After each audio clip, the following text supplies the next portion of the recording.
Rema hari ini, Amsal 15 ayat 3. Mata Tuhan ada di segala tempat, mengawasi orang jahat dan orang baik.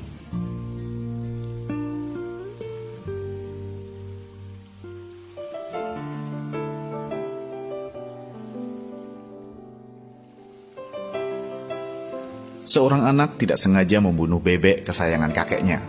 Ia sangat takut kakeknya marah, sehingga ia pun menyembunyikan kesalahannya. Namun ternyata kakaknya mengetahui hal itu dan memanfaatkan kesalahan si adik untuk kepentingannya. Setiap kali sang kakek membawakan hadiah ataupun hendak mengajaknya bepergian, ia meminta si adik untuk memberikan semua yang menjadi haknya tersebut kalau tidak ingin kesalahannya diceritakan kepada sang kakek. Alhasil ia selalu kehilangan hal-hal baik dan kesempatan-kesempatan yang diberikan oleh sang kakek. Sampai suatu ketika, anak tersebut sudah tidak tahan lagi hidup dalam tekanan kakaknya dan memutuskan untuk mengakui kesalahannya kepada sang kakek. Di luar dugaan, ternyata sang kakek sudah sejak lama mengetahui tentang kejadian tersebut dan bahkan sudah memaafkannya. Sang kakek sengaja menunggunya untuk berani mengakui dan bertanggung jawab atas apa yang sudah dilakukannya. Sejak saat itu, beban yang selama ini dipikulnya terlepas begitu saja, dan ia bisa kembali menikmati semua kebaikan-kebaikan sang kakek.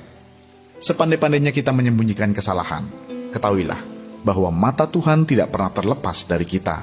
Lihatlah bagaimana Tuhan mengetahui kesalahan bahkan yang begitu tersembunyi ketika ia mengambil barang-barang yang seharusnya dimusnahkan. Juga bagaimana Tuhan menolak Saul dan memilih Daud sebagai penggantinya karena melihat perbuatan Saul. Sungguh tidak ada yang tersembunyi di hadapan Tuhan. Sekalipun di hadapan manusia hal itu tidak tampak, tetapi bagi Tuhan, semua yang kita lakukan, pikirkan, bahkan yang ada di hati kita, Tuhan mengetahuinya. Ini adalah saat yang paling tepat untuk kita mengakui dan membereskan di hadapan Tuhan. Layangkan mata kita kepada Tuhan dan selesaikan semua dosa yang ada. Maka Tuhan akan mengampuni segala kesalahan kita dan menyertai setiap langkah kita dengan kemenangannya, sehingga kita bisa menjalani hidup yang tak terkalahkan.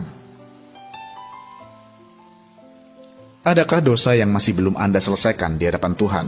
Dosa apakah itu?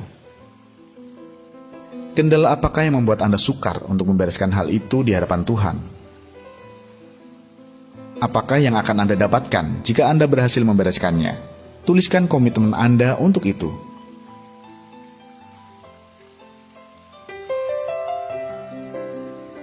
Roh Kudus, kami tahu Engkau sangat rindu bisa semakin berkarya dalam hidup kami.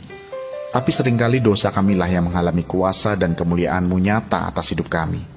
Ini komitmen kami ya Tuhan, untuk semakin memperjuangkan hidup kudus di hadapan-Mu, supaya janji-janji-Mu semakin nyata dalam hidup kami.